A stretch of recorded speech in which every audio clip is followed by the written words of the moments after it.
अयोध्यावासी कौन, इसको जानने से पहले हमें यह समझना पड़ेगा कि अयोध्या किसे कहते हैं।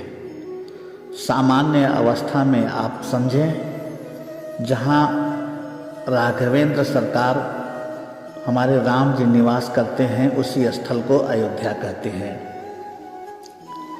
अर्थात जहाँ राम निवास करें वही अयोध्या धाम। तो राम जी कहाँ निवास करते हैं यह देखना बहुत जरूरी है, ताकि हम अच्छे से समझ सकें कि अयोध्या कहाँ है। तो इसी प्रसंग में एक बात जुड़ जाती है। पूज्यपाद गोस्वामी जी कह रहे हैं राजरानियों के माध्यम से कि अवध तहाँ जहाँ राम निवासु, तहीं दिवस जहाँ भानु प्रकाशु। अवध तहाँ जहाँ राम निवासु, अवध तहाँ जहाँ राम जी का निवास है वही श्रीधाम अयोध्या है। तो राम जी निवास कहाँ करते हैं?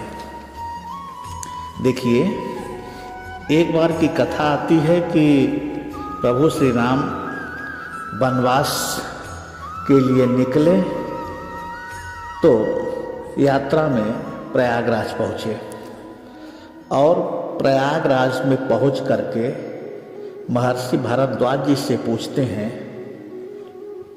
कि प्रभु 14 वर्ष का वनवास है, तो आप बताएं कि यह 14 वर्ष में कहाँ निवास करूं। जानते हैं, भारद्वाज जी ऋषि सुनकर बड़े प्रसन्न हुए और बड़ा स्पष्ट कहा कि हे राघव, पहले आप बताइए कि आप कहाँ नहीं हैं, तब मैं बताऊं कि आपको कहाँ निवास करना है।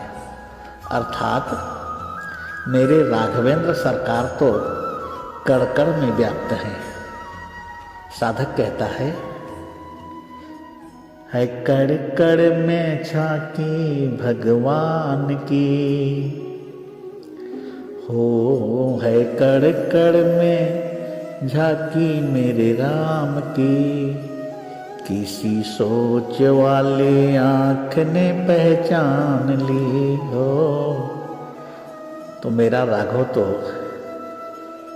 हर जगह व्याप्त है और इसकी पुष्टि स्वयं महादेव कहते हैं। क्या?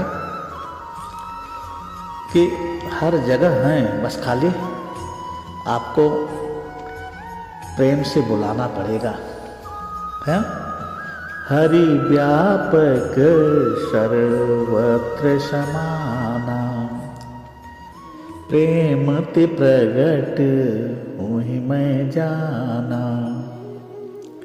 पूज्यपाद गोस्वामी जी से पूछा गया कि राघवेंद्र सरकार कहाँ रहते हैं, तो कहते हैं मैंने उनका दर्शन तो किया, लेकिन कहाँ? जनक जी के फुलवारी में माता जानकी गौरी पूजन के लिए आती हैं और राघवेंद्र सरकार श्री गुरु के चरणों में प्रणाम करके पुष्प आदि लेने के लिए गए हैं, पुष्प वाटिका। और जानकी जी जब दर्शन करती हैं राघवेंद्र सरकार को तो अपने नयनों में ही बसा लेती हैं।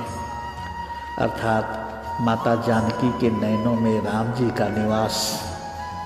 महादेव से पूछा गया कि राघवेंद्र सरकार कहाँ निवास करते हैं? तो महादेव मुस्कुराए, पूछे गोस्वामी जी सब बात बता रहे हैं तो उन्हीं से पूछ लीजिए कहाँ रहते हैं।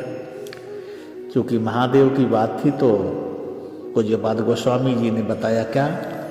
तुम पुनि राम राम दिन राती, सादर रटहूँ सादर भजहूँ अनंग अराती, तुम पुनि राम राम दिन राती। तो महादेव के जिह्वा पे हमारे राघवेंद्र सरकार निवास करते हैं और सामान्य जन क्या कहते हैं कि सरयू के तट पर बसा नगर अयोध्या है। और स्वयं उस नगरी के बारे में भगवान क्या कहते हैं? कहते हैं लंका विजय के पश्चात अपने साथ आ रहे दो राजा सुग्रीव और राजा विभीषण के साथ हनुमान अंगद जामन जी को क्या कह रहे हैं? यहाँ भानुकुल कमल दिवाकर कपिन दिखावत नगर मनोहर। सुन कपीस अंगद लंकेशा पावनपुरी रुचिर यह देशा। यद्यपि सब वैकुंठ बखाना वेद पुराण विदित जग जाना। अवधपुरी सम प्रिय नहीं सो यह प्रसंग जानई को। जन्मभूमि मम पुरी सुहावन उत्तर दिश बह सरयू पावन। जामज्जन ते बिनहि प्रयासा मम समीप नर पावहि बासा। अति प्रिय मोहि यहाँ के वासी। अति प्रिय मोहि यहाँ के वासी। मम धाम दा पुरी सुख राशि। मम धाम दा पुरी सुख राशि। ये बात जब राघवेंद्र के मुख से सुने तो क्या दृश्य बना महाराज। कहते हैं हर से सब कपि सुनि प्रभु बानी। हर से सब कपि सुनि प्रभु बानी।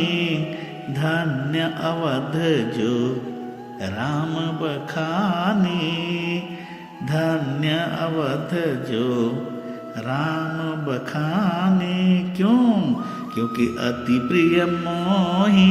महादेव बड़े प्रसन्न हो जाते हैं बात सुन करके। क्या कि स्वयं राघवेंद्र सरकार कह रहे हैं क्या?